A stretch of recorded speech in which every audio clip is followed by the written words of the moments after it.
ఇవాళకి కూడా ఇంత ఆధునిక సమాజంలో కూడా మగపిల్లలు ఆడపిల్లలు బయటికి ఎడుతున్నారంటే తల్లి తండ్రి చెప్పవలసిన మాట ఒకటి ఉంది. గోవ్యాఘ్ర సంవాదంలో అనంతామాచ్యుడు భోజరాజ్యంలో చెబుతారు ఆ మాట. తల్లి గోవు పిల్ల దూడకి నీతులు చెబుతుంది ఖచ్చితంగా. అమ్మ నేను మళ్ళీ నీకు కనిపిస్తానో ఏదో అని దానికి తెలుసు, దీనికి తెలియదు. అందుకని దూడకి నీతులు చెబుతుంది ఏమిటంటే, ఒంటి చెరింపకు పొలముల ఇంటికి కడు పొద్దుగలుగనే తెంచుసుర వెంటబడి పొడుచు గోవుల జంట జనకు క్రయ్యబడకు సందడి జగుచో. ఈ మాట విన్నా వినకపోయినా మాటి మాటికి పిల్లలకి చెబుతూనే ఉండాలి, ఎదుగుతున్న పిల్లలకి. అది తల్లిదండ్రుల బాధ్యత. ఒకసారి వినడు, రెండోసారి విసుక్కుంటాడు, మూడోసారి ఆలోచిస్తాడు, నాలుగోసారి దారికి వస్తాడమ్మా. ఖచ్చితంగా అందులో తేడా ఉంది. ఎందుకంటే అప్పటికి కొన్ని అనుభవాలు ఎదురవుతాయి. నాన్నగారు చెప్పినప్పుడు వినకపోవడం వల్లే కదా ఇలా జరిగింది, ఇప్పటికి కూడా తెలుసుకోకపోతే ఎలాగా అని దారికి వస్తాడు. 25 ఏళ్ల పాటు దారికి రాని పిల్లాడు కూడా పెళ్ళైన తర్వాత దారికి వస్తారమ్మా. ఎందుకంటే వాడికో పిల్ల బయలుదేరింది చాలు. అదే రహస్యం జీవితంలో.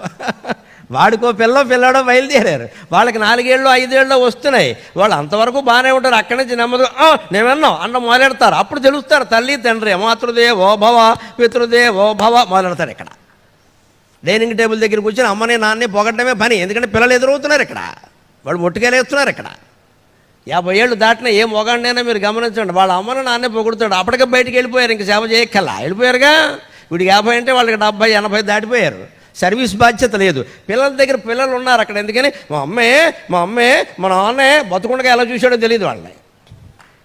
ఎందుకని ఇవి ఇందులో 2 ప్రయోజనాలు. ఒకటి, భార్యకి పాఠం ఎక్కడ నువ్వు సరిగ్గా చేయని చెప్పడం. రెండోది, పిల్లలకి మీరు నా పట్ల అంత గౌరవంగా ఉండాలి. ఈయన గారు ఉన్నాడో లేదో వెళ్ళిపోయిన వాళ్ళని అడగాలి. ఇప్పుడు అది ముందే గ్రహించుకుని ఏ కొడుకు ఏ కూతురు అయితే తల్లిదండ్రుల మాటలు పిల్లల దగ్గర చెప్పి వాళ్ళని సక్రమంగా పెంచుతారో అప్పుడు విలువ వాళ్ళకే ఉంటుంది ఖచ్చితంగా.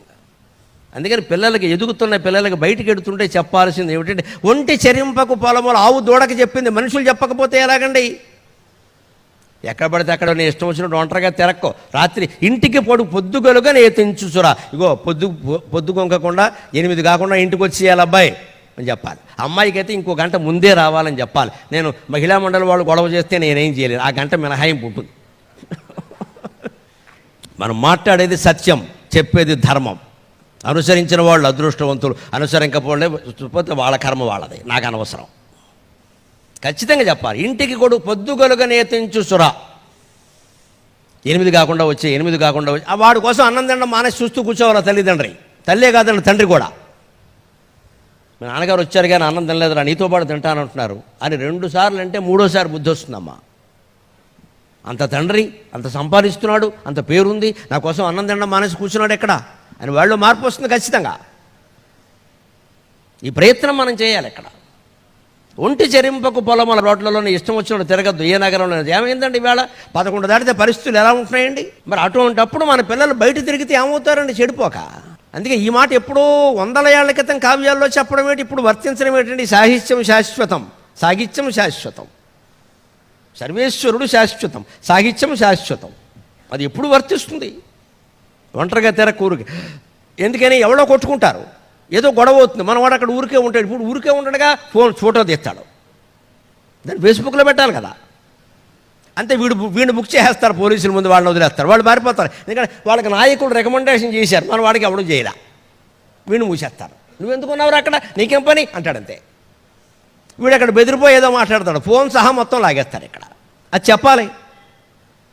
8 కాకుండా ఇంటికి వచ్చి ఆడపిల్ల అయితే ఇంకో గంట ముందు వచ్చి ఏమో బాగులేదు పరిస్థితులు, నేను చూస్తూ ఉంటాను మీకోసం, లేదు తప్పనిసరి పంపవలసి వచ్చింది, చూస్తూ కూర్చో, వెంటనే గంటకో ఫోన్ 10 నిమిషాలకో ఫోన్ కొట్టే వచ్చామని చెప్పు.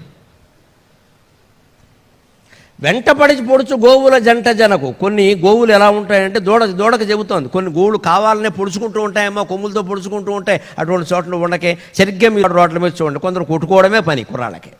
ఏం దెబ్బలాట ఎలా వస్తుందా అని చూస్తారు అంతే. దాని గురించి అక్కడ ఏదో టాపిక్ మొదలు పెడతారు, దాని గురించి కొట్టుకుంటారు. ఎక్కడో క్రికెట్ మ్యాచ్ జరుగుతుంది, దాని గురించి ఇక్కడ దెబ్బలాట మొదలెడతారు. ఇక్కడ నీకేం సంబంధం దాంతో? ఆ దెబ్బలాట్లో వీళ్ళుంటే వెంటబడి పొడుచు గోవుల జంట జరిగింది. గోవుల కోసం చెప్పారా, మనుషుల కోసం చెప్పారా? దెబ్బలాడుకుంటూ ఉంటారా రోడ్ల మీద ఖాళీగా ఉండి, కుర్రాళ్ళు పనే ఉండదు, వాళ్ళతో పాటు తిరగనైనా.